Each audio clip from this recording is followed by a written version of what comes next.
It's okay to procrastinate about writing or creating content. Get this, Stephen King. He's a pretty prolific author, right? Well, he took 45 years to write one story. 45 years! I know, it's an insane amount of time. You see, he's in the middle of plugging his new collection of short stories. It's called You Like It Darker. Now, Stephen King said in an interview that he started writing one story in this collection when he was a sprightly 30-year-old horror writer. Now King is 76, and he's publishing this story, which is called Answer Man, as part of his new collection. When asked about why it took so long, King told NPR, "I'll write stories and they don't always get done." Now, I felt really guilty about procrastinating until I read about Stephen King. You see, I was trying to finish a big writing project for my business. Basically, I created a new course that's all about note-taking. And I wanted to write a long-form sales page so I could sell more of the course. And I also wanted to write a series of emails talking about some of the ideas inside of this course. The only problem? I was getting nowhere fast, and I felt a little bit guilty about my lack of progress. But that was until I read that one about Stephen King. You see, every writer or content creator has dozens of abandoned projects and manuscripts. You could stuff them in a real drawer or perhaps in some files and folders on their computer. But how many writers spend a whopping 16,425 plus days on a single creative project? Okay, clearly Stephen King wasn't working on one short story this entire time. And when I dug a bit deeper into King's claim, I discovered that he only finished writing the story after his nephew John found an early draft and told Stephen King that it was good. I find it amusing to think that Stephen King still needs encouragement from his friends and family, considering all his big hits, bestsellers and accolades. But I guess we all need encouragement, even creators and business owners. Anyway, it turns out Stephen King doubted some of his other big hits too, some of his other bestsellers. He put off writing and publishing them. One example? Well, his wife fished out an early draft of Stephen King's first novel, Carrie, from the waste paper bin in his office. Stephen had given up on the story until she told him he was onto something. And that was the book that went on to launch Stephen King's author career. A few years later, Stephen King stuffed the draft for Pet Sematary into the drawer in his office. He thought his story about an ancient burial ground and creepy dead cats who came back to life was tedious and awful. And he only decided to publish that book because he had a contractual obligation with an old publishing company that he wanted to fulfill and get out of. And what happened next? Well, Pet Sematary, to Stephen's surprise, went on to become a bestseller all the way back in 1983. Unfortunately, the 2019 movie was trash. Anyway, delaying publication for 45 years is not the best way to get paid to write or to earn a living as a creator. So what's Stephen King's secret?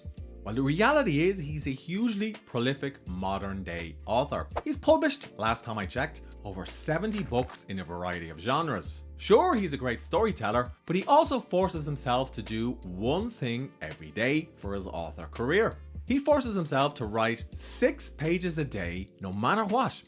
The way that I work, I try to get out there and I try to get 6 pages a day. I work every day, 3-4 hours, and I try to get those 6 pages and I try to get them fairly clean. Now clearly he writes a lot more than 6 pages on certain days. And even if some of his projects take a few years or even a few decades, he does finish them, he does publish them.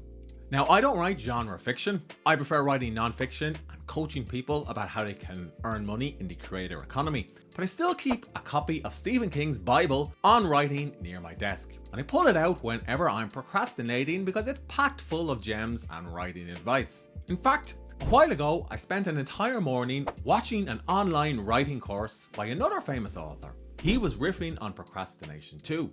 I felt all warm and fuzzy about following the advice inside of the course. Until later that night. When I was lying in bed, I realized I'd forgotten to do the one thing I was supposed to do for my business. Write and send a daily email. Write and send a daily email that has a clear offer for my current product. You see, I'm building a business with content that attracts high-paying clients. And part of my content strategy involves running a daily newsletter. In fact, I have a couple of other videos on the channel where I explain how I get paid to run a daily newsletter and how you can too. Anyway, I was too busy scrubbing through the course videos on times 2 to actually write my daily newsletter for the day. Cue a late night scramble to write and draft my daily email on my MacBook before I went to sleep. Now I hate writing late at night, staring at a laptop messes up my sleep, and I also find it harder to write daily emails when I'm tired, but I'd only myself to blame. Spending an entire morning taking a course, no matter how useful, instead of writing my daily email and doing the one thing that I needed to do, was a procrastination trap. Because I perceived some momentum, that is completing video after video in the online learning portal, I felt like I was working.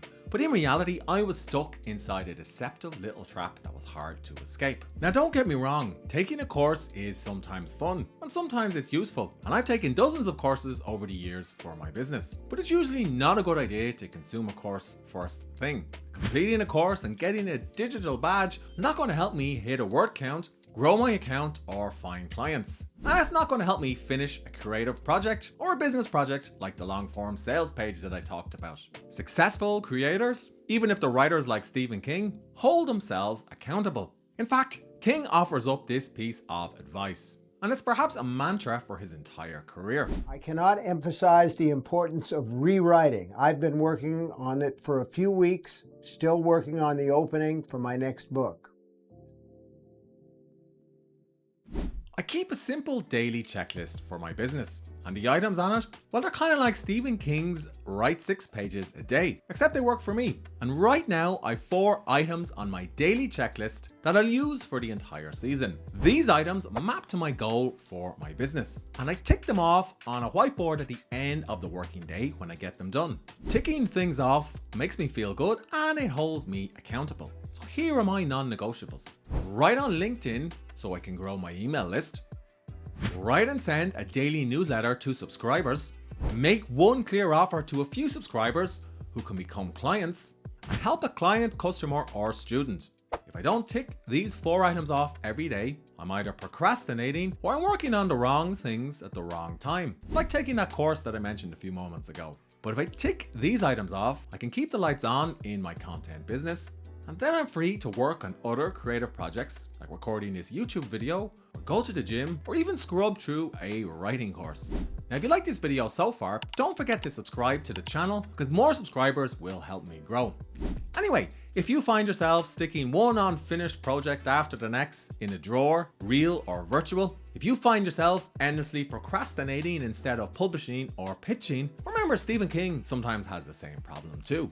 The difference is he's hypnotized himself into working around his creative problems. He's built a creative routine that supports his work, and he holds himself accountable. Us mere mortals working in the creator economy can learn a lot from Stephen King. Keep creating content, keep publishing, and keep making offers.